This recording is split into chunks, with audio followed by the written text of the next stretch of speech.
Hey everyone, welcome back. The two of us are feeling a little bit under the weather, fever, so we don't mind playing a bit, but there's either going to be less talking or it's going to just sound weirder. That's all we can really do. Stand by for comical commentary. Yes. It's going to be hilarious. Bring the accused Mr. McGildy to the stand. Well, what you say? What say you, counsel? The prosecution objects, my lord. On what grounds?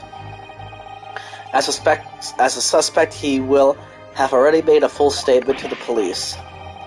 But what if there's some reason why he is unable to speak freely? Magnus McGilden is no uneducated ruffian. If it indeed turns out the man has been withholding information, you can be sure it will have been a most deliberate act. Counsel for the defense, what is your opinion? My lord, should we ask Mr. McGilden to testify or not? I say we demand it. Yes, we need to hear what he has to say in order to find out the truth. The defense would like to call Mr. McGilden to the stand. In that case, I would like to hear the opinion of the jury. Yeah, sir, I need a little time to consider this. If you ask me, I think we should hear what Mr. McGilden has to say. Get the man out here, I say. It would be utterly illogical not to hear his testimony. When something needs doing, get it done. That's how I run things at the guild. Hearing what the patron of my favorite little park has to say? Oh yes, that would be lovely. Yes, the jury says the man must be heard. Very well, the court will hear the defendant's testimony. Bailiff, show the defendant to the stand at once.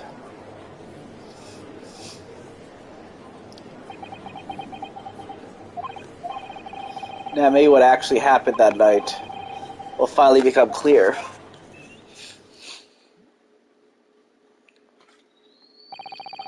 Let proceedings be resumed.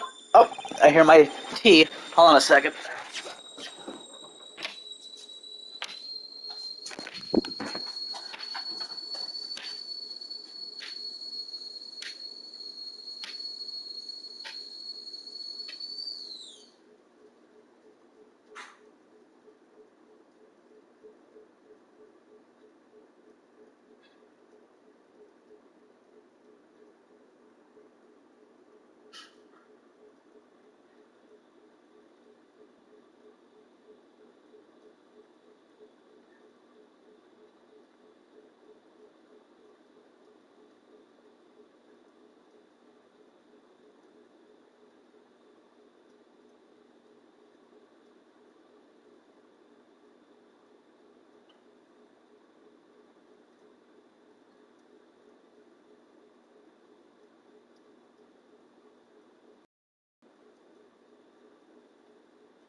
Tea with honey is ready.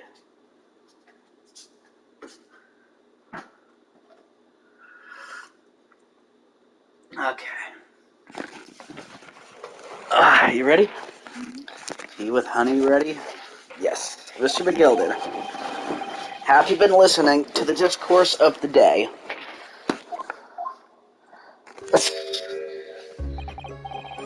To be sure I have, my lord. There are now 2 matters on which the court desires to hear from you. The first is whether or not there was a third party with you in the omnibus cabin, as proposed by the defense. The second is that if such a person were indeed present, why did you conceal the fact from the police? Began, no, 'tis not in my nature to hide anything at all. Just answer the questions, please. The truth of the matter is, I've been desperate about this all along. Do I tell us you all, or keep my mouth shut? Tell us what, Mr. McGilden? What are you doing? Trying to get this up. There we go. The fine fellow representing me is absolutely right. In the carriage on the night with myself and the other man, there was another passenger. It's true. Aye, and 'twas me who helped the little urchin get away after it all happened. You... What?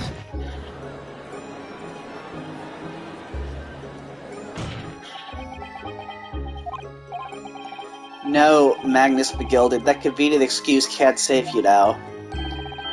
I'm truly sorry, so I am, Lord Von Zeeks. I'm sure you'd be wanting to know why I said nothing when I was taken in by the police.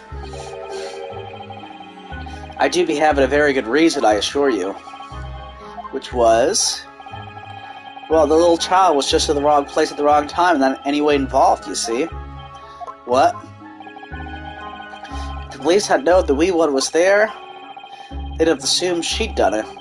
They'd have hauled her into this here courtroom, just like myself. I was only trying to spare her that. Young hearts and young minds are easily Lord.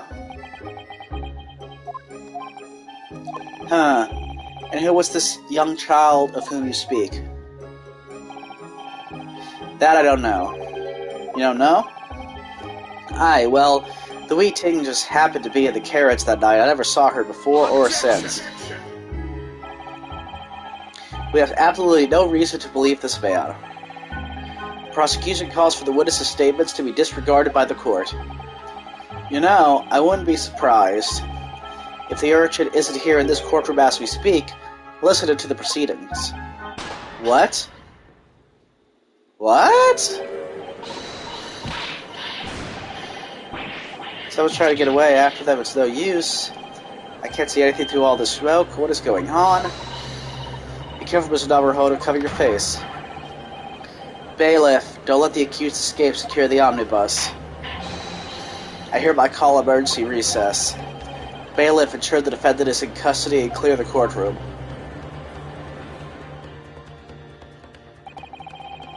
We were hurriedly removed from the smoke-filled courtroom by the bailiff, amid scenes of chaos as people stumbled over one another in the desperation to flee the chamber. We had no idea what was happening. All we knew was that, for the time being at least, the trial was suspended. That was an interesting development. Yeah, and he's referring to it as a girl. Yeah. Not a woman. Or a child. A female child.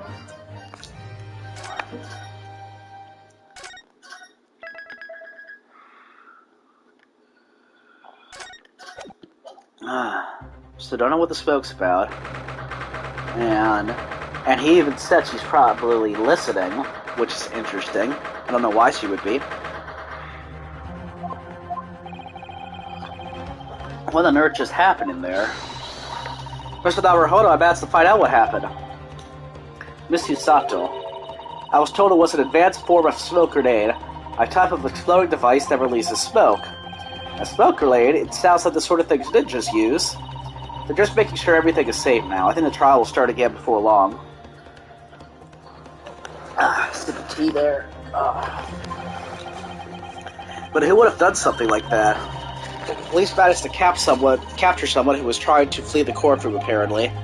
Flee the courtroom? Why? Well, it's a young girl of around 15, I hear. A young girl, then could it be the other passenger that Mr. McGilden was just talking about? My thoughts exactly. So he wasn't lying. Oh, what's become of Mr. McGilden, actually? There's so many things I need to ask him about, but he's not here.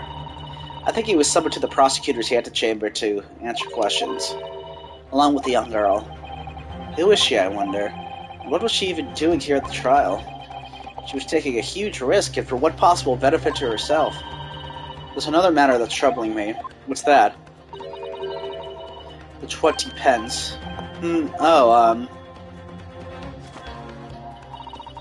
According to the coachman, Mr. Beppo, he took 4 passengers that night at a fare of 5 pence each. That comes to a total of 20 pence exactly. But now it seems there are in fact 5 passengers, which means the figures don't seem to add up again. Ah, she's right. It is strange. Counsel for the defense kindly proceeded to the courtroom. The trial will recommence in 5 minutes. Oh, thank you, officer. We'll go in straight away. Well, whoever she is, I imagine this young girl will be asked to take the stand and testify now. I really can't imagine what she's going to say, but it could alter the whole direction of the trial. We'll know soon enough, Monsieur Sato. Yes. I wonder what's going to happen.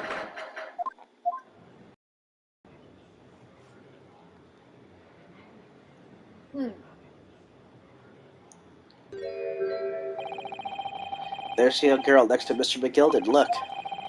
She must have been the one who caused the disturbance before.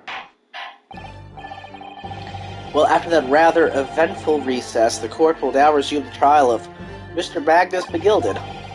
Now then, Lord Van Zeeks, my lord, I believe you have established the cause of the smoke, which failed proceedings earlier.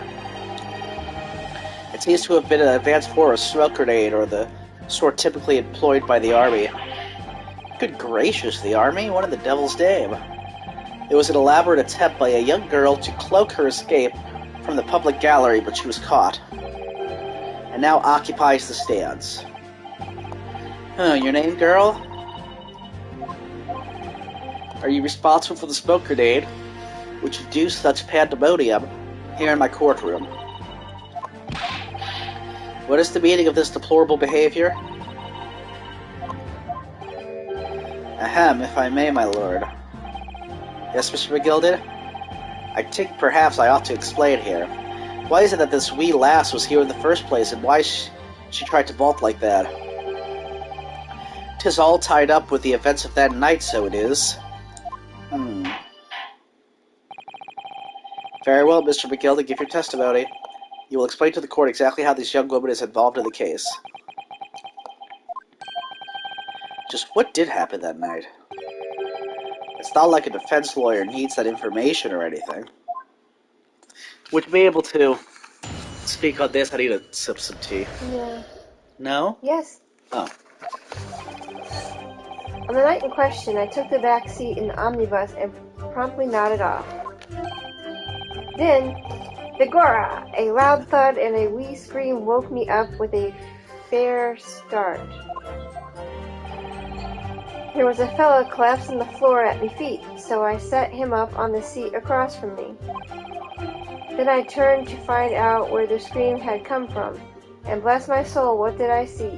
Or what did I find? There was a child in there, all curled up in a ball, hiding her wee self away.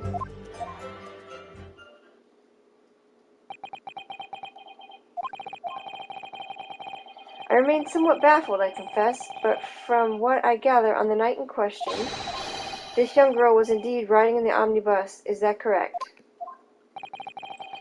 'Tis exactly as the defense counsel said.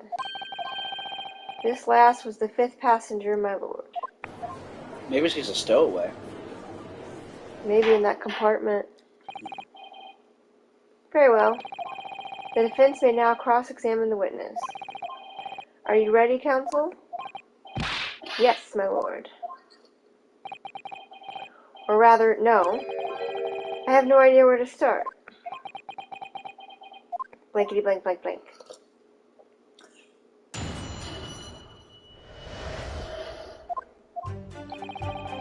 On the night in question, I took the back seat in the omnibus and promptly nodded off. Hold it! Hold it! And when you first got onto the omnibus, were there any other passengers already on board? There were not. The cabin was empty, and there was no one on the roof deck either. You were the first passenger, as it were? I see. Aye, and that's why I took the back side as I did. 'Tis the most comfortable, so it is. Could you explain exactly what you mean by the back seat? By all means, 'tis how you already described it earlier. I'm talking about the seat opposite the one in which the poor gentleman who was stabbed was sitting. Like I said, 'tis the most comfortable and where I feel most at ease. And of course, I enjoy gazing through the skylight from time to time as well. Blankety blank blank blank. Then begorra! A loud thud and a wee scream woke me up with a fair start. Hold it! Hold it! A loud thud, you say, and a scream? Aye, that's right. How can I explain it? 'Twas like the sound of someone falling to the ground, that sort of noise. So you think it was the sound of Mr. Mason falling onto the floor, having been stabbed? Well now, you'll remember I was asleep at the time, so I wouldn't like to say. And when the sound woke me and I opened my eyes, there wasn't a soul to be seen in the carriage but the fellow on the floor. You didn't see anyone? But at the same moment, you did hear a scream. Ah, from the seats above you on the roof deck, I presume. Not above me, no, my lord. 'Tis from inside the cabin. But I wasn't altogether thinking about the scream. No, I was too stunned by the desperate sight before my eyes. There was a fellow collapsed on the floor at my feet, so I sat him up on the seat across from me. Hold it! Hold it! You sat him up? The victim, you mean? That I did, on the seat across from me, as I said. I could plainly see the poor devil was already gone. And you wouldn't leave a dead man just lying on the floor now, would you? 'Tis common courtesy, so it is. I find that a little hard to believe. Arrah, Lord Van Zeeks, now why would that be? You wake to find a man laying dead at your feet in the carriage, and any normal person would hail the cabman. Any upstanding member of London society, that is. Blanky blank blank blank. Well now, as you know, I'm in something of a special line of business. The business of lending money at exorbitant rates of interest. Unfortunately, my lord, not everyone is thankful for the help I offer them, and some would even see me dead. So I do try, where at all possible, to avoid getting myself in a tangle with trouble. Are you suggesting you were just going to leave the man there? Heavens alive, no. I was always intending to report it, so I was. Only I had a mind to find out the whys and wherefores first. The whys and wherefores? Right you are. There were some details I wanted to understand before anyone else got to meddling. That wee scream I heard, for example. Wouldn't your good self do the same? Yes, the scream he says he heard at the same time as the thud of the victim collapsing. Then I turned to find out where the scream had come from, and bless my soul, what did I find? Should we even press him on that? He's about to tell us what he found. I don't know. go to the fifth one, see. There was a child in there, all curled up in a ball, hiding herself away. Baby, because we have to know where he found her. I feel like Hold it! the next one might tell us that. I'm afraid I don't understand. I'm sure you told the court that there was no one else in the carriage except yourself and the victim. So I did, sir, so I did. As far as I can see, that is. What do you mean by that? Well now, 'tis a queer thing, the wee scream I heard as I woke up. It came from, if you'll excuse the vulgar expression, under me backside. Good gracious. Under your backside? And when I lifted the seat on which I had been sitting, I found there was a wee chubby hole there for storage. Oh, cubbyhole. Cubbyhole. Mr. Hirano, we can examine the omnibus ourselves, remember? And we saw that. Yes, of course. The whole bus was submitted as evidence. This would be a very good time to have a thorough look around inside. We already did that.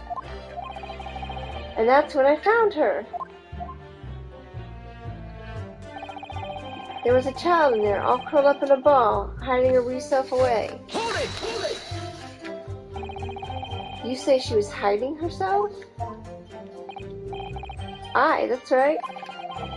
'Twas hard to see in the dim lamplight, but she was all curled up in a wee ball. When our eyes met, well, the heart nearly stopped beating in my chest. You're really overreacting this. Still, on all, I pulled her out from under there and sat her on the seat opposite so I could have a wee chin wag with her. The seat opposite? That's right, just next to the dead gentleman there. You set this young girl next to a corpse, sir? Well, as I'm sure I mentioned, a gentleman in my position can all too often find himself in mortal danger. So, I needed to find out just who this urchin was, you see. And while I was in the middle of talking with her, I heard another scream, a fellow's voice this time. Presumably that scream was Mr. First, who was sitting on the roof deck seats. Right you are again, I would say, sir. Looking down through the skylight, he must have seen this young girl and the gentleman with the knife in his belly. In other words, the previous witness did not, in fact, see you at all, Mr. McGildet. What they believed to be yourself and the victim was in fact this girl and the late Mr. Mason. Aye, my lord. I was, as I think everyone understands now, sat at the back of the carriage out of sight.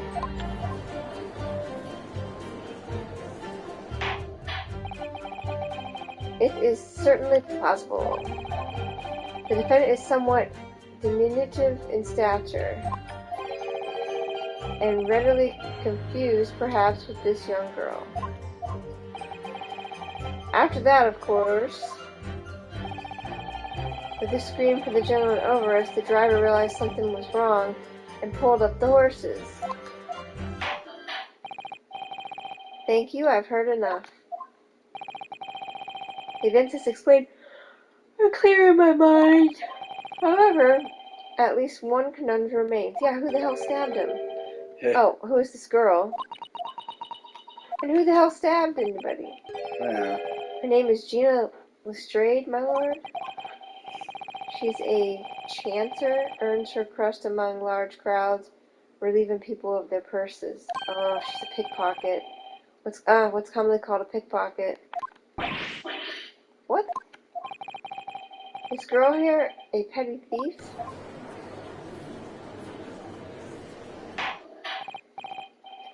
Order! Order! Is this true, Miss Lestrade? Miss Lestrade, you will answer the question. Arg! How dare you? What is the meaning of this? Oh. Ah! The girl, she's gone. Open your eyes. I'm over here. Gracious, how? What was the point in that little side step? I know what you are thinking. Grown-ups are all the same. This dirty little dipper, you'll say, slipped up and got caught on the job. She got herself back into her corner, so she knifed the gents. Go on, that's what's your it's, ain't it? Not at all. This is a court of law. We're here to determine the truth, not past.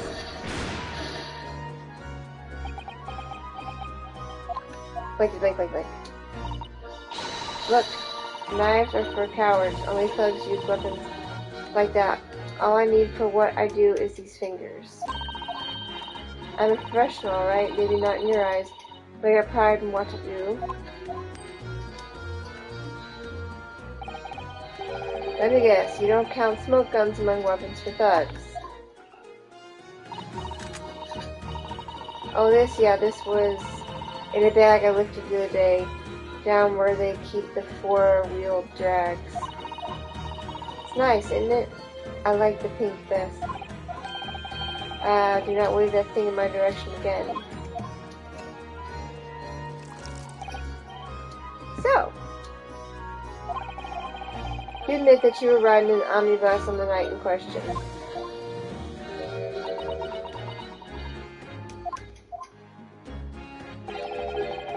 It's alright, lass. You can tell them the truth now.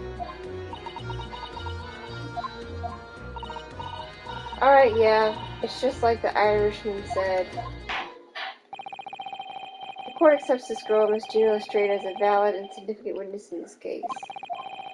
Accordingly, young lady, we will now hear your testimony, if you please. I doubt she's the murderer. Well, she couldn't have, because she's under his bum. You will tell the court exactly what happened in the omnibus on the night in question. Alright. If I have to...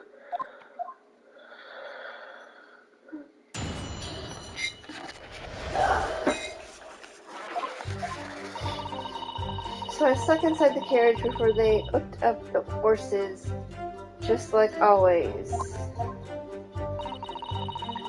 But it was a right old waste of time. I got nothing to show for me troubles that night. I tell ya, you can't see a blind thing in the hiding place. It's pitch in there. Then after a while, I heard this loud bang. Nearly jumped out of my skin. I did, and the scream just came out. Bang? It's because this swell found me. He did help me get away, mind. She heard a bang? Yes, he let you go. I don't understand why you would let this street urchin go, Mr. McGilded. Oh, 'tis simplicity itself, my lord. You see, she couldn't possibly have killed the other passenger. I knew that for a fact. How? She's under my bum. As I said before, sir.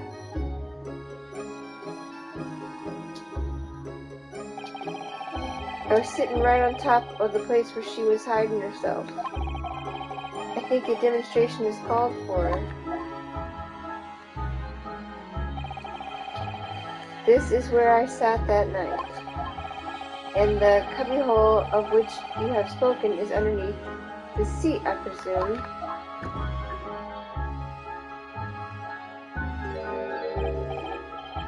Yes, it does appear just large enough to accommodate someone of this girl's stature. Aye, but of course, the wee lass was stuck in there, because I parked myself on the seat for the duration. Ah. So you see, that's why I let the last bolt. I knew that if the police found her there, they'd automatically assume she'd done it. But I couldn't live with myself if a young life was ruined when all the time I knew she was innocent? Even though you must have realized your action would result in your own innocence being called into question?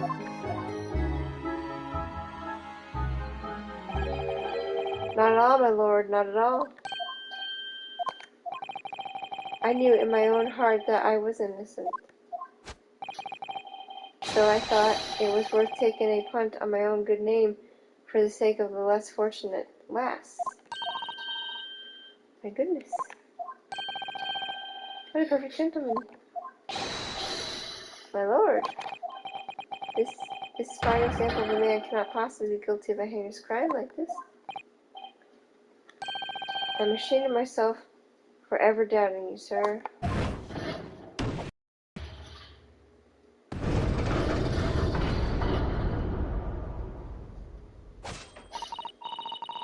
With calm, calculated reasoning, one arrives clearly at the truth every time.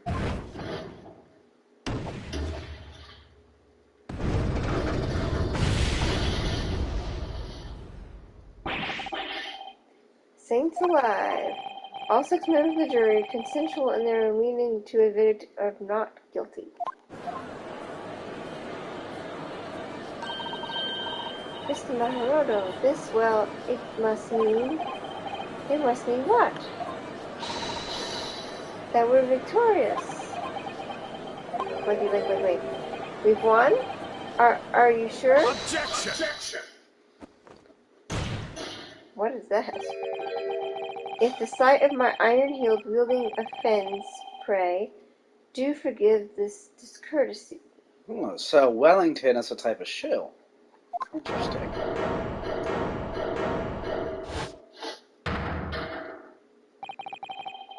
This really is a consummate example of the one monumental flaw in British judicial practices,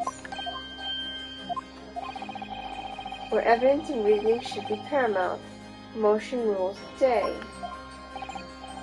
A motion? The witness's last statement gives us a clear insight into his true nature. What do you mean, his true nature?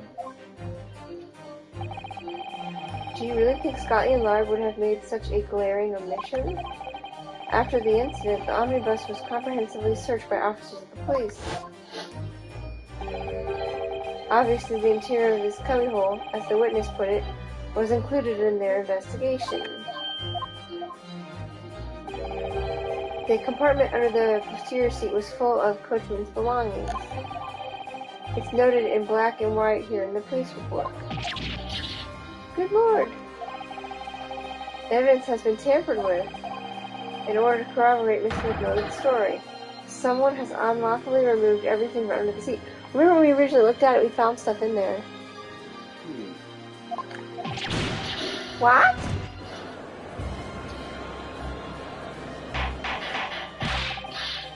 Ordar. How could such a devious contrivance possibly have been effected, counsel? Naturally, we must acknowledge the Deficiencies of the constabulary in allowing this to happen. I'm done reading. These 2 big words. I'll try. However, I assure you, when the omnibus was wheeled into the courtroom this morning, and the compartment under the seat was not empty. That's true. Well, my Nipponese friend, me, when the carriage was submitted as evidence, doubtless you examined it in fine detail, as would any self-respecting practitioner of the law. Pray, what did you find the condition of the underseat compartment to be? Oh, to be sure, the young gentleman will be able to clear this up in a jiffy. Sorry? Go ahead, you tell the court now, fella. How this is all an elaborate excuse for the desperate Lord Von Zeeks.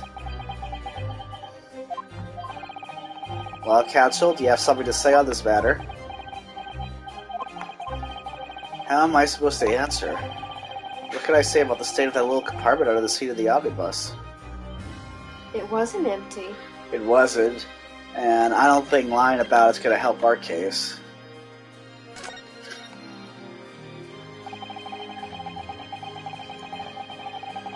I really don't know if giving this answer is helping my case as counsel for the defense, but as far as I remember at least, when I first examined the compartment, I'm fairly certain there were a number of articles inside it, yes. Are you sure, counsel? Ara, be whilst. What are you saying now, you daft daw? I thought you were on my side here.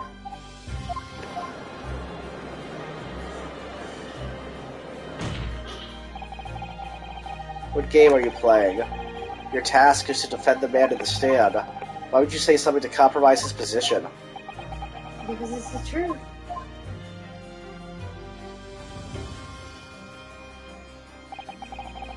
As the advocate for the defense in this trial, I confess I'm still not entirely sure where I stand, but it seems to me that I should state what facts I do know as clearly and honestly as possible. Interesting. 'Tis not altogether pleasing, fella. I'm simply telling the truth, Mr. McGilded. Well, don't forget that you're supposed to be representing my best interests here, lad. Now then. A fellow's memory is a curious thing, and not altogether reliable. No, the court must consider the facts. That their cubbyhole under the seat is as empty as the devil's heart, so it is. Do you think perhaps it would be in your best interest now to admit that you might have been mistaken? Why? Why do I feel like something's not right here? I should like the jury to weigh in on this matter, I think. That compartment is designed to house equipment used to maintain the smooth running of the carriage. The Guild's rules state that omnibuses should be properly and fully equipped at all times. So it certainly would have been empty on the night in question. Beppo isn't that irresponsible. Then Mighty Lending Fleecer and the Pig Purse are lying. God. Are we looking on the wrong side? Perhaps. That could be it. I can't believe I was nearly taken in. The stinking rich are always stinkers, nothing but cowards, a lot of them. What? Oh no. It's a trick, of course it's a trick.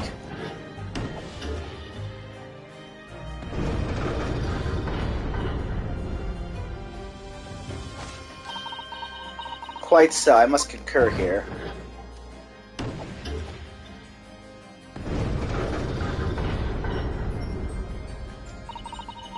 With calm, calculated reasoning, one arrives clearly at the truth every time. Yes, but every time. Yeah, but every time a different truth, it seems.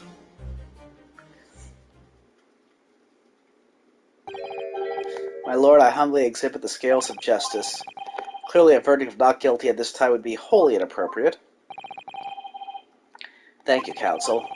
Before we proceed any further, there is the matter of the outstanding cross-examination.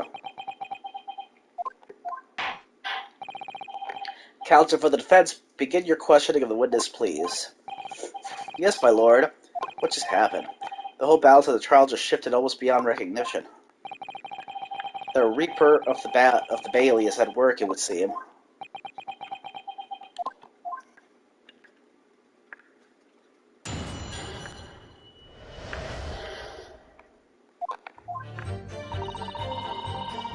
So I stuck inside the carriage before they hooked up the horses, just like always. Hold it! Hold it! So, you were already in the omnibus before it even set off on its run.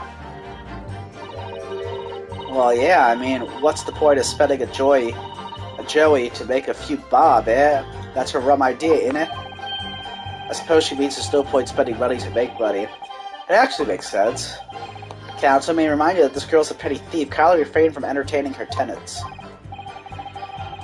Well, that does clear up the little mystery of the fares and all. 4 paid passengers at 5 pence apiece, making the 20, to which the cabman testified. And one little scapegrace riding for free.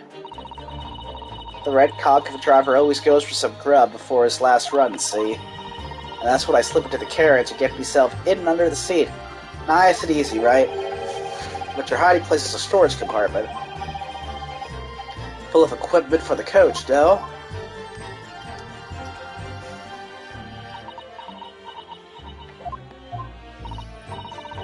Yeah, there's brushes and buckets and whatnot in there, sure. I always chuck all that out and cram it in a corner somewhere. No one ever seems to bother much. And yet, according to the report filed by the police officer who first arrived at the scene, the compartment was full of such paraphernalia. Well, I don't know nothing about that. Like I said, I moved all that stuff out so I could hide under the seat. That's all I can tell you. It seems we've reached the end of that line of inquiry. Continue. But it was a right old waste of time. I got nothing to show for me troubles that night. Hold it! Hold it! A waste of time? Why is that? Well, most nights I'm on me own in the God permit. At least some of the time. I beg your pardon? Did you say God permit? Oh yeah, well that's what my kind call it. You'd say the omnibus, I suppose. The point is, any normal run, the carriage ain't got no one in it for a while. And that's when you come out of your hiding place and get away. That's it, only that night. This cove was sat on me's seat from the start. And he didn't budge the whole way, did he? Not 1 inch, I was totally stuck. Do you mean to tell us that you were present in the carriage for the duration? You were under the seat the entire time while events unfolded in the enclosed cabin. Yeah, right, mister. To be sure. I was as shocked as anyone. You don't expect to lift the cushion you've been sat on by a child now, do you? Oh, so this Miss Lestrade couldn't possibly be the culprit then. I'll tell you, you can't see a blind thing in that hiding place. It's pitch in there. Hold it! Hold it! So you couldn't see out into the cabin at all. Not a John. Most days I push the cushion up with me head and look out the crack. And then I can have a butcher's act who I'm gonna fiddle. I thought you were a pickpocket, not a butcher. I mean, I could have a look. The seat I get under ain't as plush as the other ones, see? So most of the time, the passengers planned themselves opposite. But for some reason that night, this here Irishman spent the whole journey right over me head. And for that reason, you weren't able to push the cushion up to peek out, I see. Truth is, I ain't too happy in small dark places. Feels too much like being thrown in the clink. But it's the only place to hide in them carriages, so it's Obson's choice. Why doesn't she just stick to picking people's pockets in the open, then? I say there's some reason that she's not letting on, judging from her demeanor. So anyways, I was a bit scared, but I had to just stick it out under there. Nothing else for it.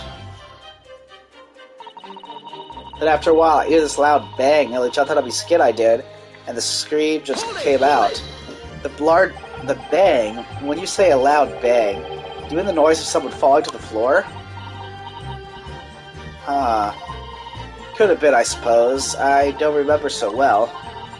Point is, it made me jump. And you let out a scream involuntarily? That's right, and then I felt the cushion over my head get lighter all of a sudden. Presumably when the defendant got up in order to help the victim, yes? Or not. It could equally have been the moment the accused stood in order to stab his victim, could it not? Well, girl, did you see what happened at that crucial moment? Yeah, I saw it. I pushed up the cushion and had a quick butcher's while I had the chance, didn't I? The Irishman was sitting up the bloke, Watt, had fallen on the floor on the seat opposite. That matches Mr. McGilden's account, of course. But then the fellow suddenly turns around and looks right at me. I sunk back down again, but it was too late by then. I should never have risked looking. It's because of that this swell found me. He did help me get away, man. And when Mr. McGilden discovered you, he pulled you out from your hiding place. I was scared stiff, I was. He dragged me out and sat me down on the seat and all. Next to the victim, Mr. Mason? Yeah, the bloke had a knife in his guts. He was still bleeding. Then the carriage lurched a bit and he ended up falling onto me. Oh, how awful.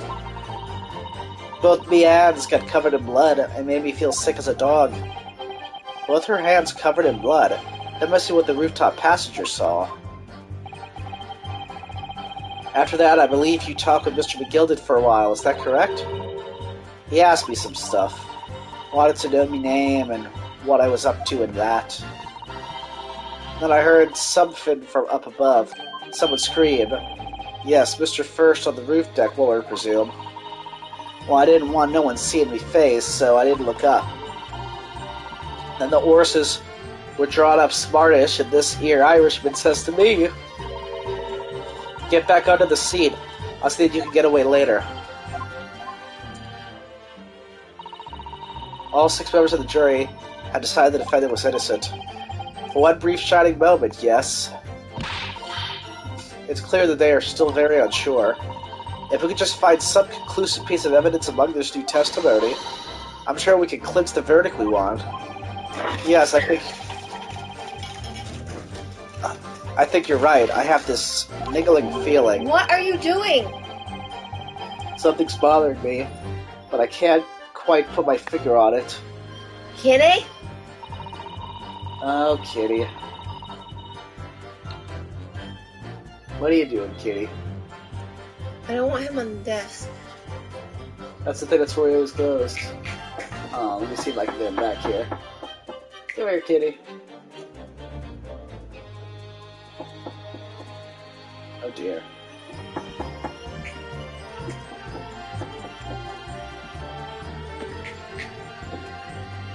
Of course. If that shark falls and breaks, it's gonna smell the high hell in here.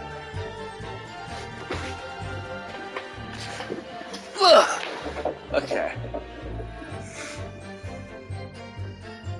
What is he doing? I don't know.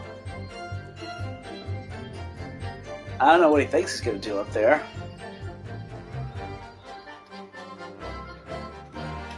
Hit by the fan blades.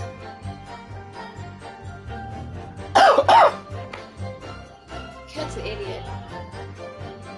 Sometimes I think so. Is there any rhyme or reason to what he's doing? No! Kitty, just get down. Aww. Don't help him. Help him? How? Come on.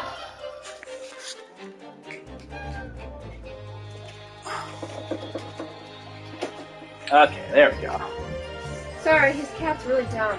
Yeah, let me go blow my nose since I'm all feeling weird. Hey, Kitty.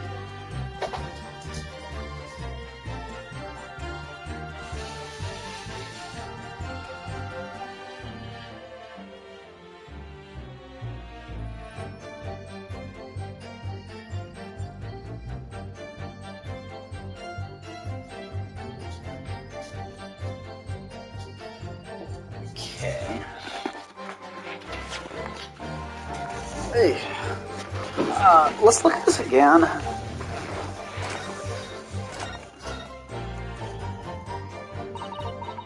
Well, let's open the door and go inside.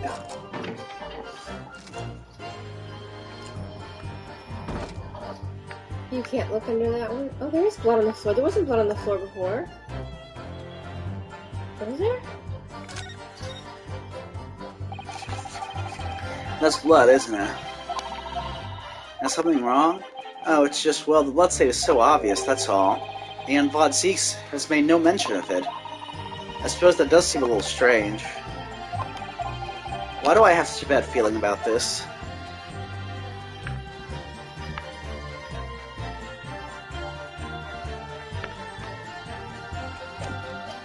Because before we only saw the one in the seat. Could you not look under the seats?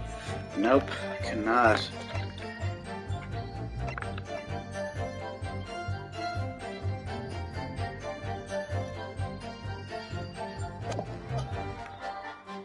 Let's see.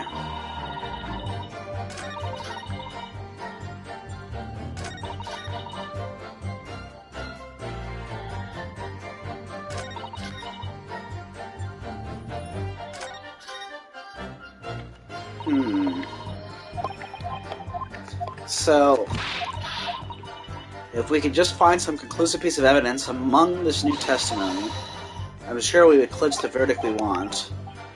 I'm a niggly feel. Something's bothering me, but I can't quite put my finger on it. I don't know what's bothering him.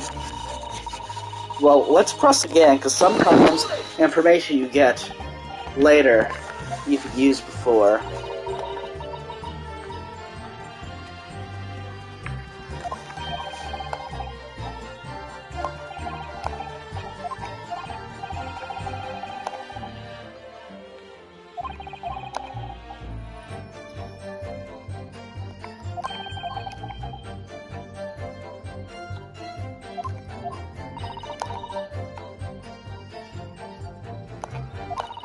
Trying to see if he does anything different.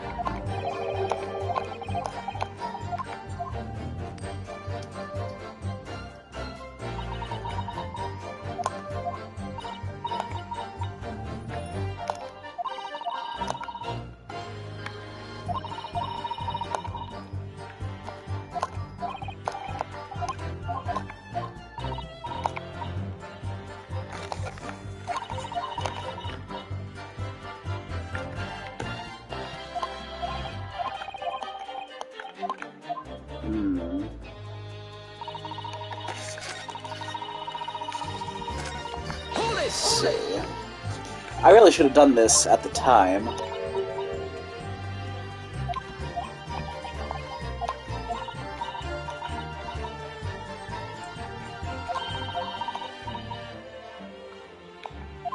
See, usually they say something, a cough or something, when you do that.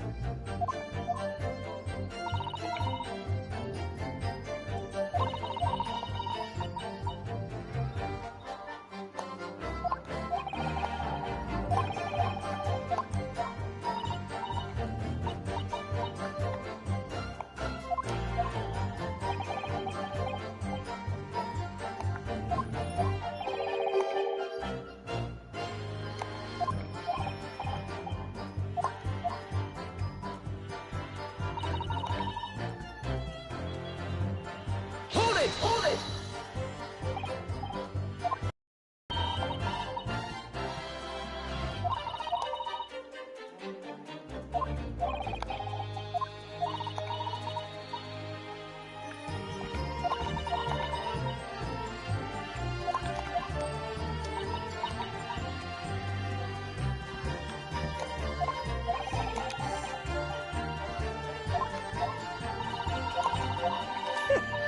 Well, There you go. There we go. excuse me. What did she say? Something wrong, Mr. McGill did. Let's see what she said. I to have a feels too much like being thrown around in the clink. Oh, I do apologize. Was there something the matter, Counsel? I'm just wondering if Miss Lestrade's last comment made something occur to you, perhaps. You seem to be thinking something to yourself. Oh, no, 'twas none important. I was feeling bad for the poor lass, is all. I remember feeling desperate myself as a young lad. Shut up in the dark, 'twas terrifying, so it was. I see, yes, I'm sure we could all sympathize. I'm still scared of the dark now. Aye, and I don't know about yourself, but I find that the darkness seems to make everything you hear seem that much louder as well. Yeah. I suppose it does, baby. Miss Lestrade, did you hear something that night? Anything, an unusual noise, perhaps?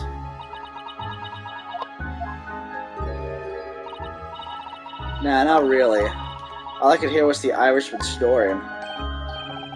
Be jabers, there's no need to tell the whole world and be foibles, you little scamp. What a pity. If only Miss Lestrade had heard something, it might give us a new vital clue. Yes, what should we make of that last statement of hers? It's profoundly important. My lord, I believe that statement just made by the witness is profoundly important. Profoundly important? But all she said was that she heard nothing. Yes, which is the profoundly important point. I'm almost sure of it. I'm almost sure that I don't understand the inner workings of your Eastern Mind Council. Nevertheless, Miss Gina Lestrade, you will supplement your formal testimony by repeating that last statement, please. What? Supplement? What are you on about? Don't give me all that fancy talk. I know what you're trying to do, well, it won't work on me. That's right, insult the judge. Always a good move. I was straining my ears to work out what was going on, but all I could hear was snoring.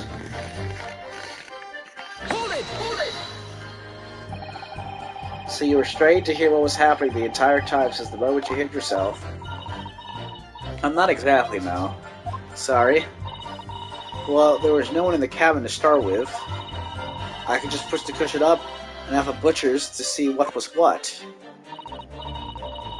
But then, when I saw this swell getting on, I got my head down so he didn't notice me. Mr. McGill descended the seat under which you were hiding, correct? Yeah. Would you Adam and Eve it? What a mug. So all I could do was listen. I was waiting to jump out of there as soon as I heard him leave, see? But would he? Not likely. Even though he stopped here and there, I never heard the door open. So I just had to stay put and listen to him driving his pigs to market, snoring like an old dog he was. Are there any conclusions we could draw from that, I wonder? That makes sense.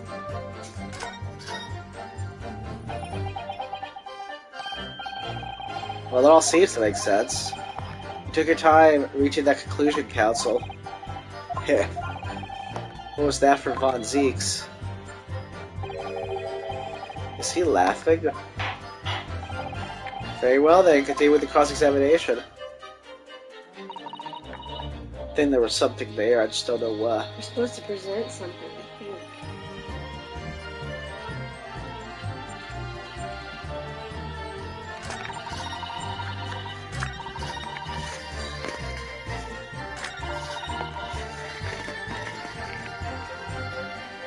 Hold it! Hold it! Let me see.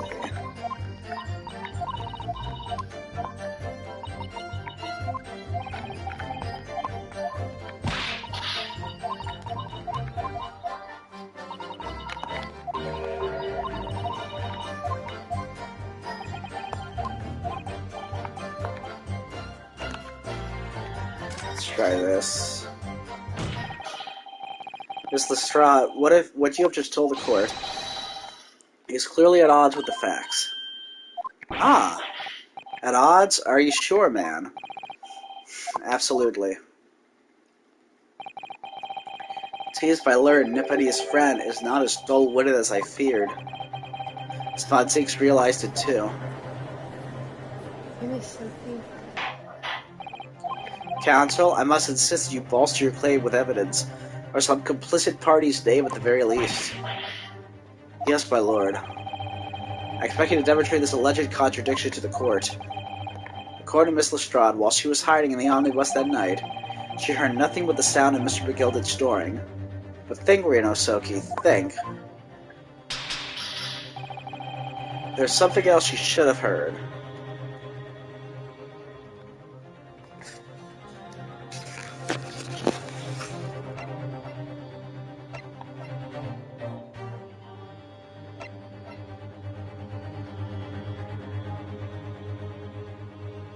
Go to the buggy. No, I wanted to read the description. I don't know if it's the other passengers or like the horses. She should have heard the bang. She didn't talk about the bang again, did she? But then, like, she mentions the bang right after, though.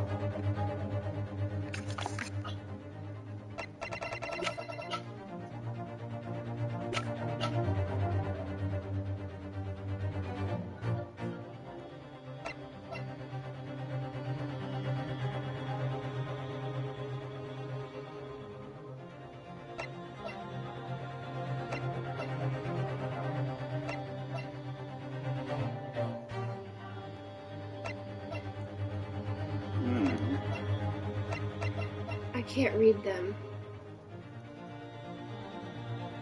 I don't need to read it. Well, yeah, that's the thing. That's why I skipped these two. I'm trying to think.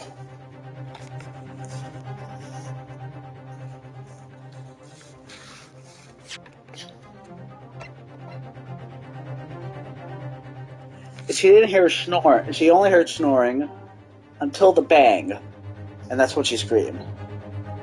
Is it the buggy? She should hear like the horses and.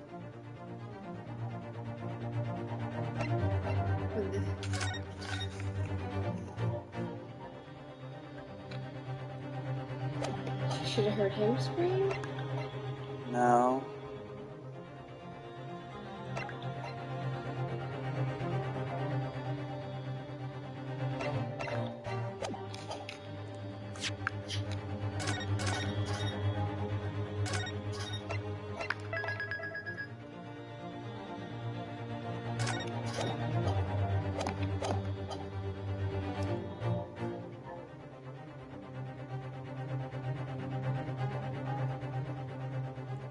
Because she testifies later that she heard the guy scream, right?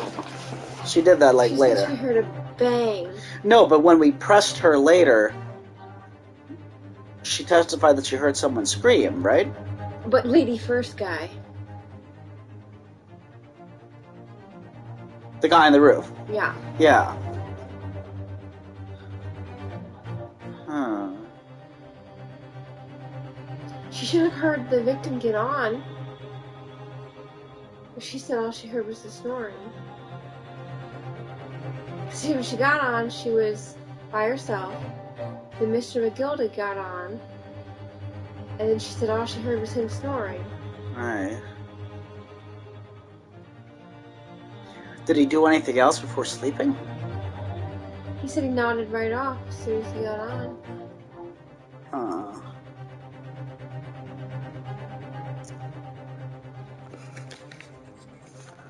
Well, let's kind of go for it. Allow me to elaborate on a particular sound that Miss Lestrade could not have failed to hear on the night in question. The sound very clearly explained by the following piece of evidence. Ay. I mean, I don't really see why that should make a sound. That should make all kinds of sounds.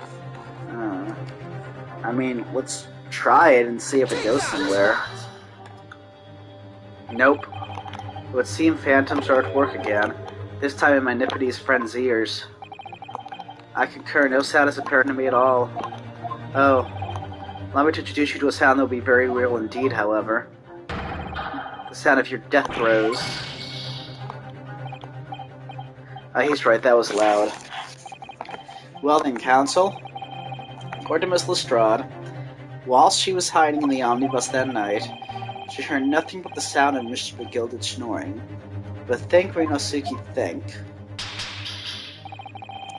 There's something else she should have heard.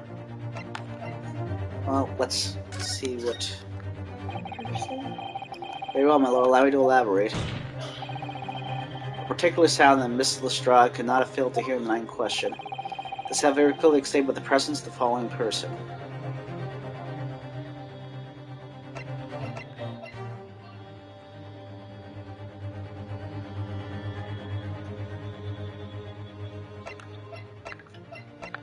Let's see.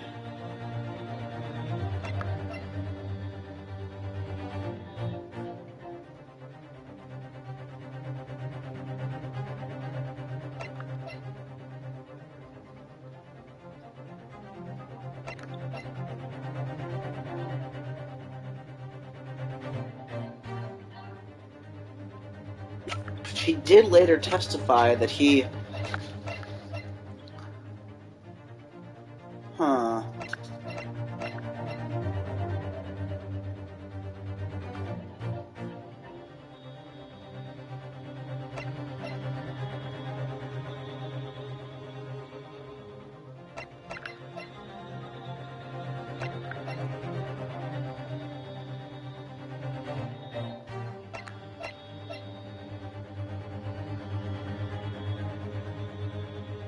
Is it him get on?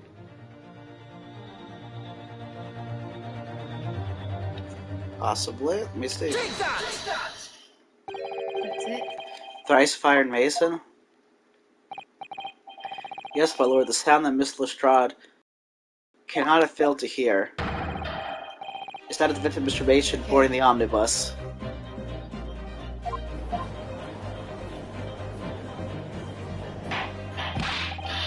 Order, explain your reasoning, counsel. Miss Lestrade, allow me to confirm something.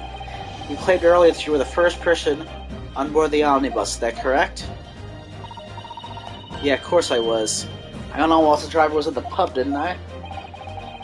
And the next person to board the omnibus was Mr. McGilded. That it was, not a soul was in the cab when I climbed aboard. At least not in plain sight. So you were, to all intents and purposes, alone in the enclosed cabin of the omnibus at that time. Then I just stay as the bus. I wasn't traveling with anyone else, if that's what you mean. Yeah, I saw him get on, remember? Through the crack under the seat cushion. He was on his own for sure. And from what we've heard, the carriage made a number of stops along that on its onward journey, during which time did you not hear the door opening or closing at all? Nah, I never heard it. That's exactly what I was listening for, weren't it? Waiting for the swell to leave. In which case, when and how did the victim end up in the carriage? We know that the victim collapsed inside the enclosed cabin of the omnibus. Therefore, Miss Lestrade's statement about what she did or did not hear is at odds with the facts. Oh. Yes, this petty thief's statement, it was clearly flawed. Lord Von Zeeks, yes. He knew all too well that there was an inconsistency in Miss Lestrade's statement. It would seem words of thanks are in order for my learned friend. What are you talking about? You have demonstrated matters impeccably. This witness and her colorful statements are entirely unreliable. Her words are convenient untruths, nothing more. He's dead right. How could the victim possibly not have heard? That makes no sense whatsoever, and this girl is a pickpocket. Let's not forget that. Uh-oh.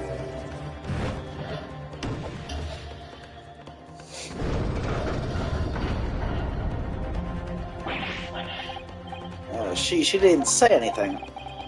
Anyone to judge the dear little mite just because she has some rather naughty ways. But I must say, I can't abide liars. And neither can I. Mr. Foreman, I didn't want to judge the girl just because she has some less than salubrious ways. But I must say, I cannot abide liars.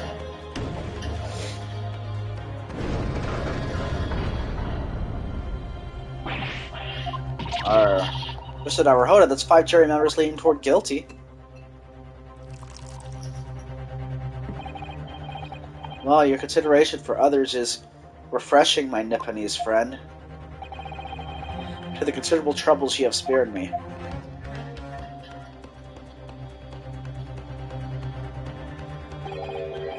Yes, very refreshing.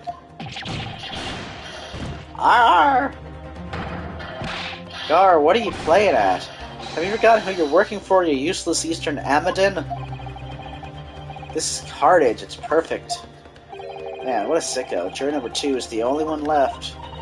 Mr. Naruhodo, the way this is going, I know, if we can't find some new way to convince everyone of Mr. McGilde's innocence, the judge will rule and we'll have lost.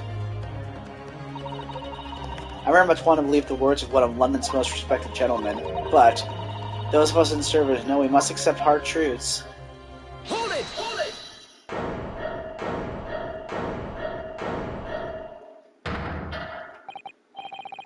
Yes, the witness's last statement seems to have revealed a critical inconsistency in her story.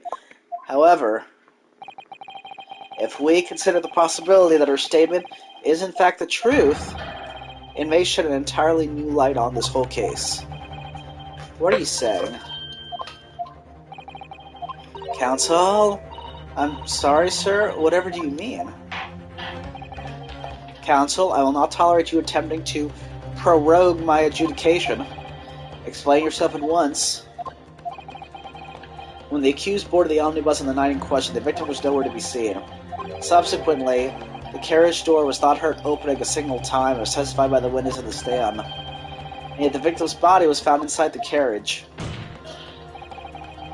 If this petty thief's words are to be believed, how do you explain the victim's miraculous appearance inside the cabin of the omnibus?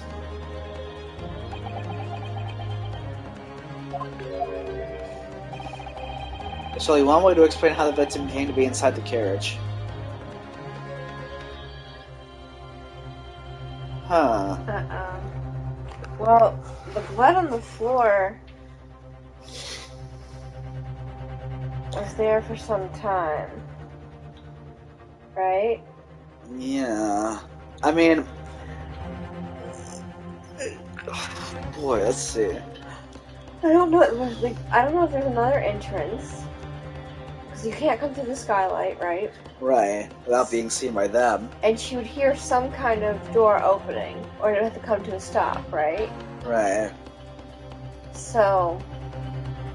But if he was put there after he died, how was he put there? Why would he go into another entrance at all? And the thing is, if he didn't pay the guy, then there's some mysterious fourth person who paid the 5 pence. Let's go with he was put there after. Okay. Obviously, the victim must have been placed in the carriage after he was killed. I don't think this is right just because he looks all, like, weird. Tell me, my learned friend, what was the function of that obviously in your last sentence? Well said, Lord Van Zieks. The obviously is troubling me also. No, that's really not the point. The point is that the victim must have been moved into the carriage afterwards. And the answer would be this. How could a cadaver have been placed inside a moving carriage? Well, obviously, I will have to penalize the defense heavily for this irrelevant rambling. I must learn to ramble more relevantly.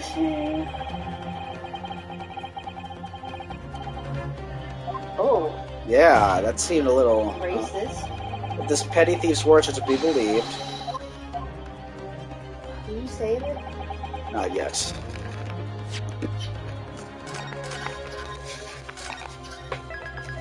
Let's see.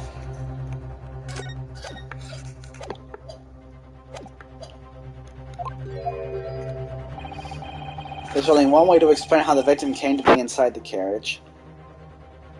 Who's already there? Well, we didn't see another entrance, so... I guess it's possible. Can you look at the carriage again? Is there another entrance on the other side? Well, see, there's no step for that. There's a step for this, though. You can't get down up here, right? Doesn't seem like. What about where the cart would go? For the horse seat guy. And there's another side, but unless it came from the skylight, there's no other way. You know what I'm saying? Let's see what this one yields us. No, this is wrong. Objection! What was the function of the clearly? Okay, well, I guess we narrowed it down, but truth be told... There's another entrance? There's that. But why wouldn't you hear the other side? If the door wasn't open even once, the only explanation is the victim entered the enclosed cabin some other way. I wondered what new fantasy you would come up with in your blind panic. But behold, the omnibus is here for all to see. Only one side of the enclosed cabin is furnished with a door, the other only has windows. Fixed windows which cannot possibly open. In short, there is no entrance to the cabin other than the door. But there could be. There's one possibility you haven't considered. Oh, really? Yes, one other way inside that isn't the door. Another opening, the use of which allowed the victim to appear inside the closed cabin. Alright, Council. The defense will identify the location for the court. Here's the omnibus of which the incident occurred.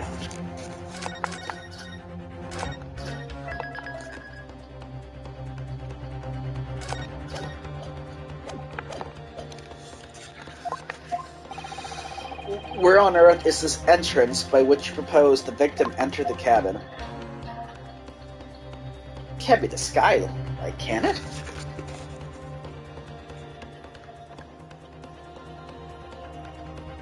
Take that! It is. The answer is obvious.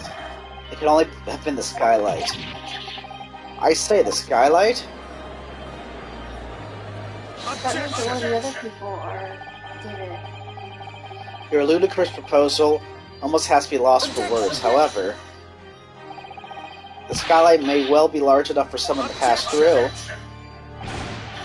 So you claim. Do you have a shred of evidence to support your addle-brained theory? Both Mr. McGilded and Miss Lestrade said the same in their testimonies. They each claimed to have heard a loud thud, such as the noise made by someone falling to the floor. Okay. Boy, that was weird. I was about to talk, and then that...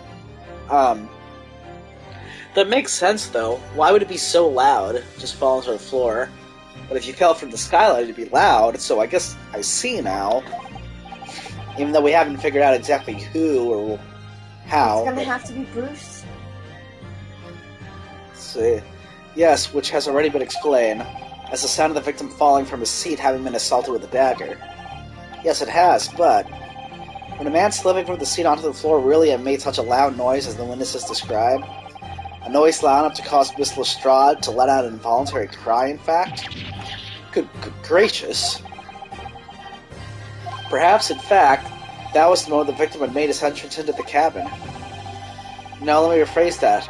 The victim didn't enter the cabin as such. He fell into it. You're now suggesting that the victim fell from the skylight into the cabin. That's simply impossible. How can you be so sure? Because if the victim had fallen inside through the skylight, as you say, the passengers on the roof deck would have seen it happen. And yet, not one person made mention of such events in their testimony.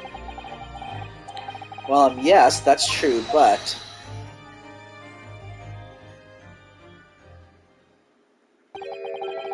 Might a humble fella make a wee comment here? Mr. McGilded. To be sure now, the two fellows who were sat on the roof that testified afore said none of the victim fallen through the skylight. But it seems to me, my lord, that 'tis not so much a case of them not saying, but... Aye. 'Tis a case of them being unable to say. What? I think perhaps the two fellas do be having some of a compelling reason not to mention what happened. Would you not agree, fine ladies and gentlemen of the jury? Oh my goodness, surely not. Those two chaps on the roof? You mean the ones who stuck that knife in the man were... Oh!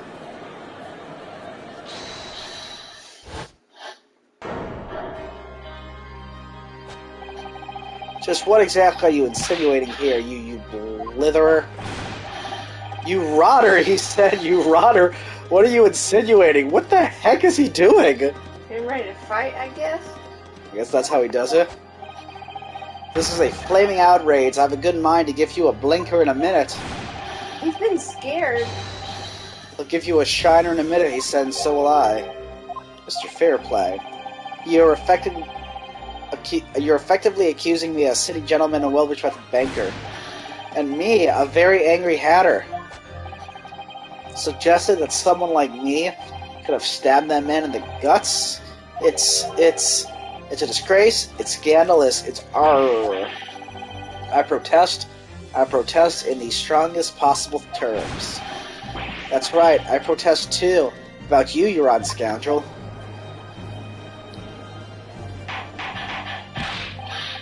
Order, order, order. This is not the time, witnesses.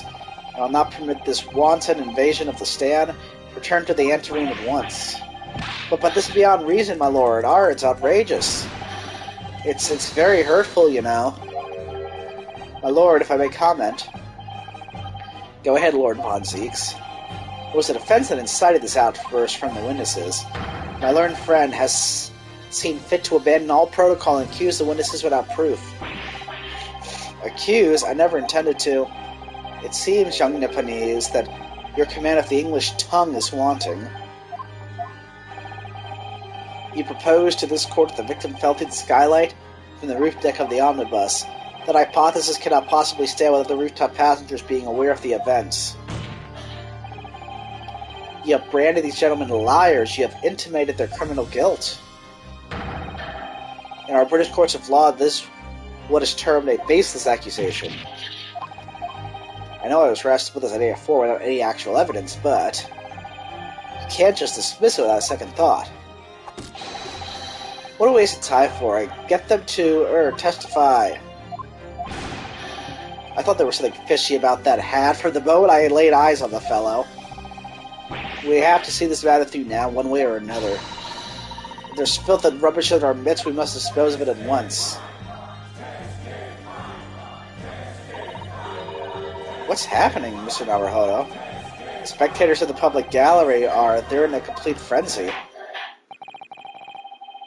Mr. Fairplay and Mr. First, my lord, you will take the stand again and make another formal testimony in reference to the indictment brought by the defense. Yes, my lord. I didn't come here for this. There's no time to think this through. All I can do is keep pushing forward.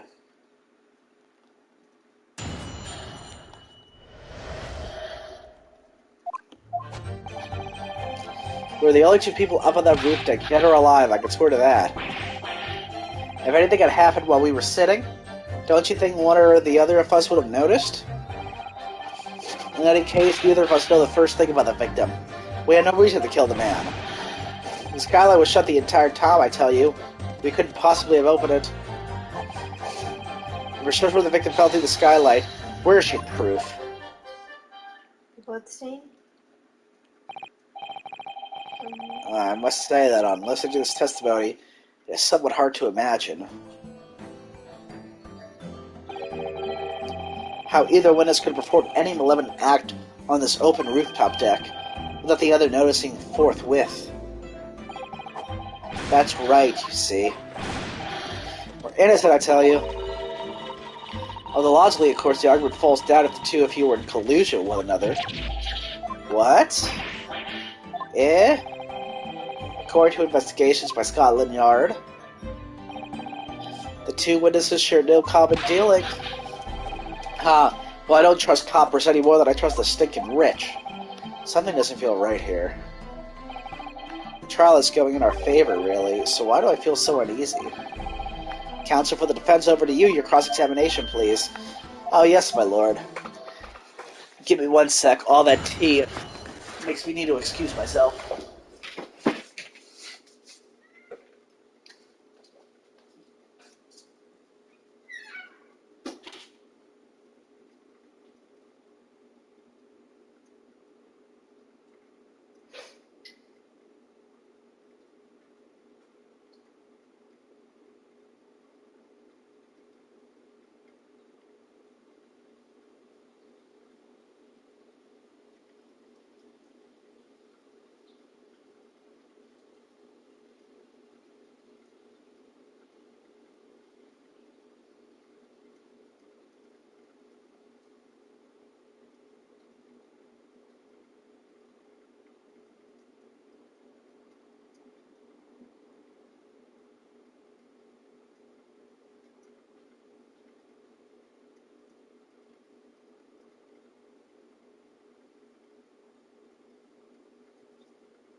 I'm with it when you're ready. Okay. Well, we'll see how long we can go on. What time is it? I have no idea. I didn't bring my phone with me. What time is it? 9:13. And then I might shave shower soon. Alright, let's see if we can figure this out. We're the only two people up at the roof deck, dead or alive, I can swear to that. So no time to the victim, Mr. Mason, climb up to join you on the roof deck. Absolutely not, dickhead. No question about it. He said none at all. Oh. Well, yes, of course, I remember seeing them both. I saw the victim inside the enclosed cabin talking with this man here. Is this true, Mr. McGilded? Dear me, my lord, at the risk of repeating myself, I boarded the omnibus alone and nodded off inside almost immediately. That's an outright lie. Without doubt you were engaged in... Let me stop you there, fella, and ask. Do you have any evidence at all? At all! Tis all about evidence in the courts these days, so it is. You do well to remember that. Oh, I saw you. In my own eyes. This is going so well. If anything had happened, where we were sitting, don't you think one or the other would have noticed? Well, it was on the final run of the omnibus at past 10 o'clock in the evening. It would certainly have been quite dark, perhaps too dark to see clearly. Is this some kind of lark? Is this some kind of joke, he said? Is that what this is? Or perhaps one or the other if you fell asleep briefly. Are you fair dinkum, sir? Are you serious, sir? That's what he said. It's impossible, I tell you. I'd give you the keys to the vault if you could fall asleep in that bitter cold. And if you didn't manage it, your eyelids would freeze shut and you never open them again. That's extreme. It was extreme, I tell you. We had to put up with it because this man had locked the door. Any true gent would have unlocked it and let me in when I knocked. I'm dreadfully sorry about that young fella. But you know, if he locked it, how the heck could he have gotten in? The other guy? The victim. Mr. Mason. But you see, I was away with the fairies. I didn't hear you at all. That's a lie. I saw you through the glass. You were talking to someone. Now, 'twas a cold night, so it was. People do be seeing things that aren't real in the cold. 'Tis hardly surprising. Seeing things. I believe we have reached an impasse here at this particular point. Ah, you. Don't take it personally now, lad. If I was suspect of this case, then 'tis only fair that you and the other fiend are too. Open and free competition is what a capitalist society is all about. This isn't a competition I should like to be involved in, really. In any case, neither of us know the first thing about the victim. We had no reason to kill the man. So you had never met Mr. Thrice-Fired Mason before? Oh, let me know, not once, never. He never met the man before, he said, never. And you, Mr. First, had no prior dealings with the victim either. That's right, sir. Hatterson had must to do with brickmakers, to be perfectly honest, sir. No, I imagine not. See? How many different ways can I put this? Neither of us... Well, no.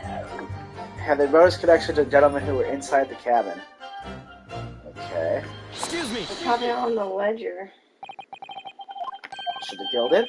Yes, Counsel, what can I be doing you for? Did the witness's last statement give you pause for thought somehow? Not the remotest connection? Is there right now? I wonder... What are you insinuating now? I'm Mr. Fairplay. Test's been too long, so it has. Eh? If I'm not very much mistaken, I believe 'tis fast approaching, is it not, your repayment date? I beg your pardon? You borrowed 20 guineas from me, sir. At an unconscionable rate of interest, you tricked me. It's extortion. Well now, is that a touch of begrudgery, is it? The sort of begrudgery that might motivate a fella to pass his crimes off on another?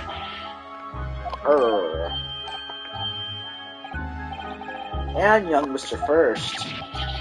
Me, sir? What do you want with me, sir? You do be making hats for a living, do you not? That there top hat sliding around your head? Is it one of your own creations, is it? Oh, well, I'm just still an apprentice, you understand. I'm learning to find the perfect fit for whatever fine gen walks through the floor. Hee hee, the perfect fit, is it? Well, 'tis a very distinctive design, so it is. Many customers like it, I tell you. They like a distinctive touch. Customers, such as Thrice-Fired Mason. Oh. There was a photographic print of the victim submitted as evidence for, my lord. Oh, at this you mean. I can't help thinking that the poor fellow's hat looks distinctly familiar. What did you say? Oh. That's one of my hats. Hee hee, aye, that it is. So would see the brickmaker was a customer of yours. The sort of customer I'd wager you could have had a wee quarrel with over the distinctiveness of the goods. Oh no, sir, absolutely not, sir. Well, there's really nothing more to add. It wouldn't be right to say these fellows here have the remotest connection to the victim, you see.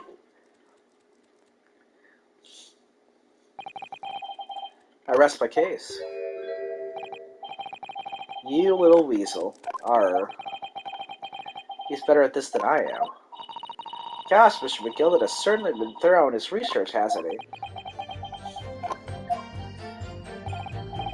Please, don't let me, little interruption, hold up the proceeding. Hat hunter? For having identified the milliner responsible for the victim's hat in episode 3. Oh, okay.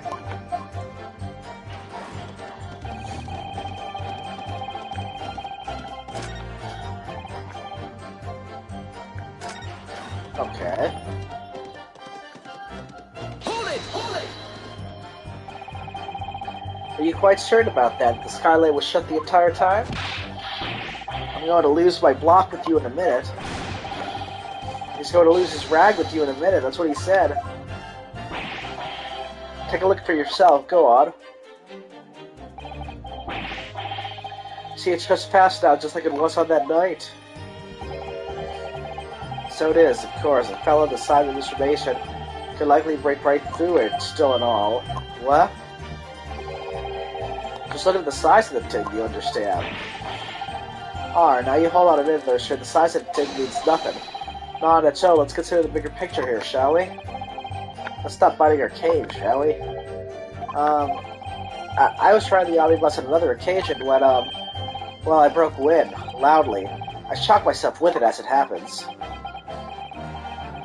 This is an unexpected confession, Mr. First. Oh, I just mean to say, well, the point is, I tried to open the skylight, you see. But, just my luck, I couldn't make it budge.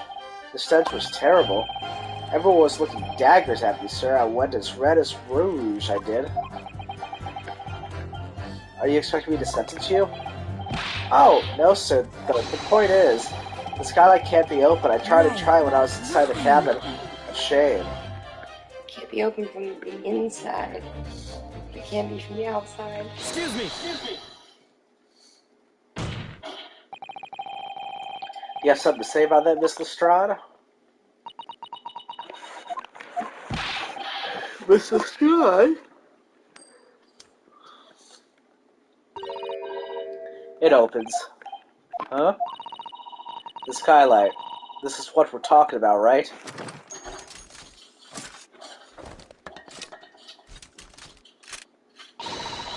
All those skylights open dead easy. More easily than you can load that weapon. That's a lie, I tell you. Otherwise, when I broke wind, you can't do it from the inside, you mug. There you go, huh? Oh. Look, a few weeks ago, I was up on the roof deck of one of them drags, and I had a great haul. I mean, I had purses coming out of my ears. Miss Lestrade, this is not the forum to be eulogizing on the subject of your criminal activities. Well, anyway, I had a bit of a scare. When I lifted the last bloke's purse, he got wise to me.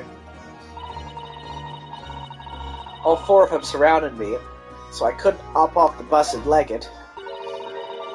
So what I did was I used the skylight, opened the catch, and jumped right through. What? Yes, the catch for them skylights is on the top side. That's why you can't open up from the cabin. Skylight opens from the roof deck. Bailiff, climb onto the roof of the omnibus at once and verify this witness's claim.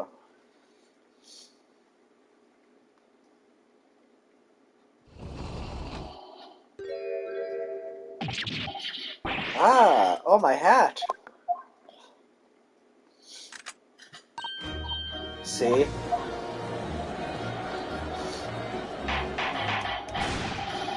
Order, order, order.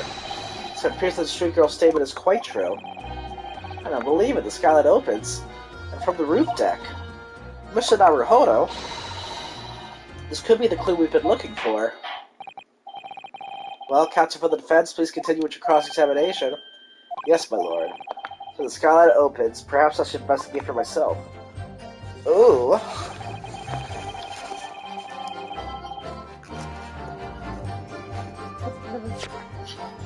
The blood.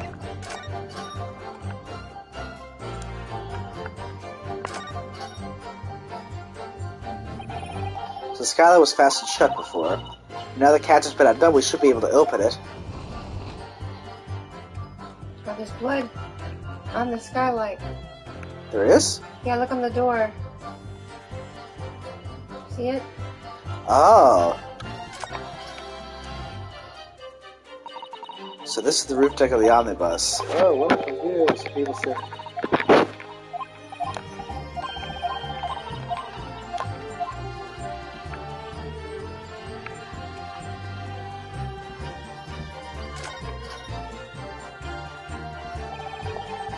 This really is a kerosene opening, that's for sure. Yes, if there's a lamp in the enclosed cabin, I'm sure the witnesses would have been able to see quite clearly. That's not good for us. But no, it's true, there's something there. I wonder if we can look at it from the other way, too.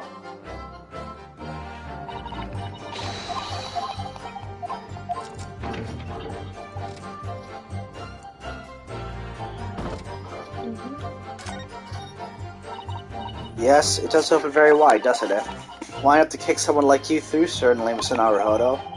Why someone like me? Ah, what is it? Look, just here, look at this. That's without question. It's blood. Why would there be a bloodstain there? Surely it can't be unrelated to the case, can it?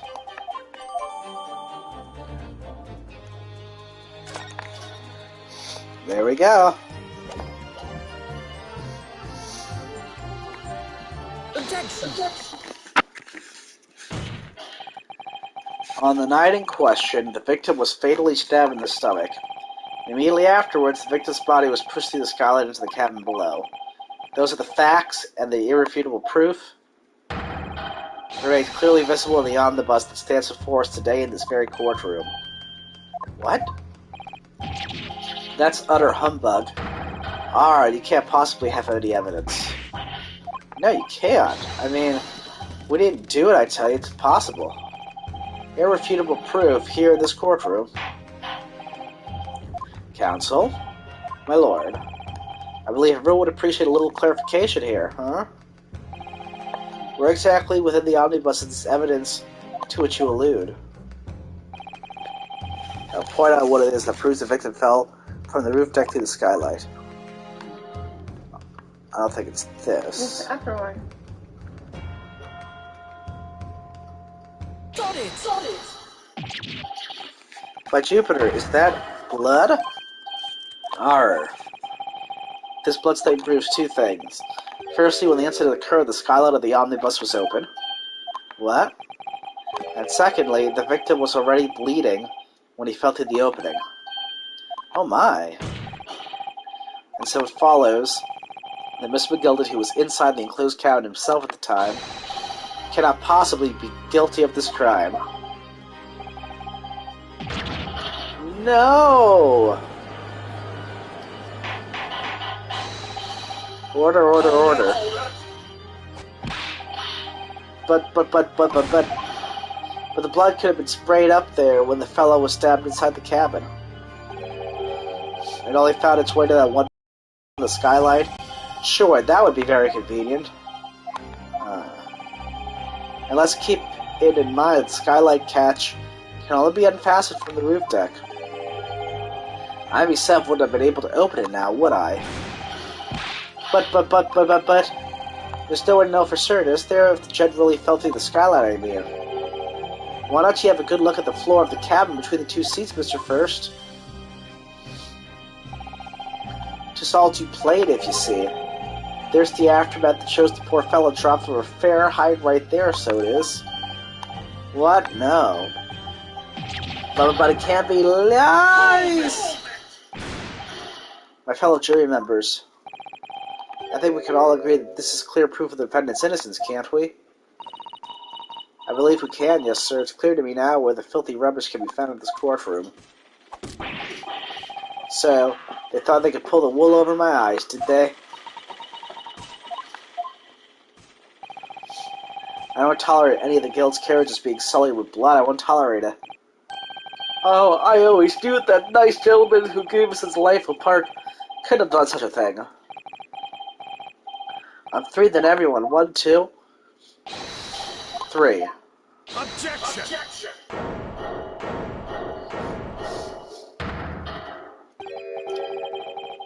A chilling performance, Mr. McGilded. And what would you be referring to there now, Lord Von Zieks? A bloodstain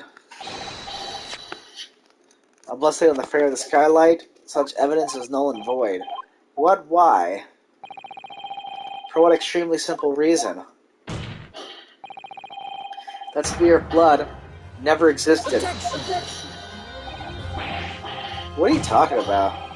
It's there for all to see, and it's clearly blood. I personally attended Scotland Yard's investigation of the omnibus. The officers involved went over the carriage with a fine-tooth comb.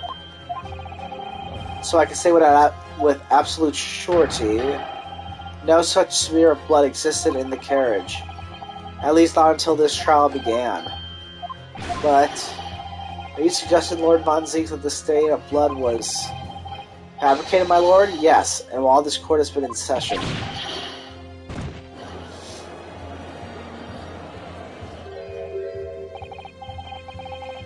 What a palaver. I must say I didn't expect such crude reasoning for a prosecutor of your standing, Lord Von Zieks. But Magnus McGilded, a fellow known all over the capital for his fine contributions to public life, and I'll take kindly to slander, and I'll fight it to the bitter end. Even if it's rolling off the tongues of the Reaper of the Bailey. Mr. McGilded, I realize this is your first appearance in court as the accused. However, I am well aware of your involvement behind the scenes in a great many affairs of dubious nature. You're very adept when it comes to avoiding getting your own hands dirty. And each time it happens that a case you're involved in is investigated, you adapt the facts. Adapt the facts? What does that even mean? When you wield a fortune the size of Mr. McGilded's, however ill-gotten it may be, nothing is impossible. Tampering with evidence, manipulated the scene of the crime, robbing witnesses. I told you you're willing to concoct the most convenient of stories, sir. Tut, Lord Von Zieks, this will not do, to be sure. Well now, counsel. Huh? Oh, no. I think it's fair to say this all does sound like a rather far-fetched excuse by a desperate man. The blood of the skylight didn't exist, you say? But, if you will all cast your minds back, is it not true the omnibus there has been in the courtroom the entire time?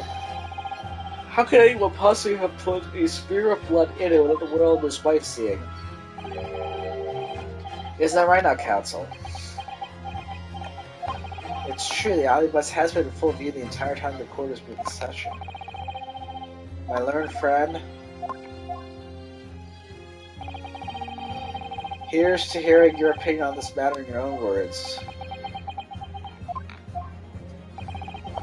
As you wish. Could someone have tampered with the omnibus during this trial? If you're asking me, it's... I guess it's possible. But I think we'll call it quits for today, because I'm tired, and I can see you're very tired.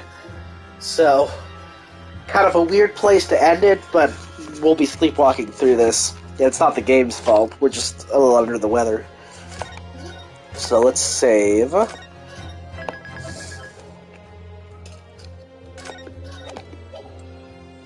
Okay. We'll be back to it. I'm happy we got as far as we did.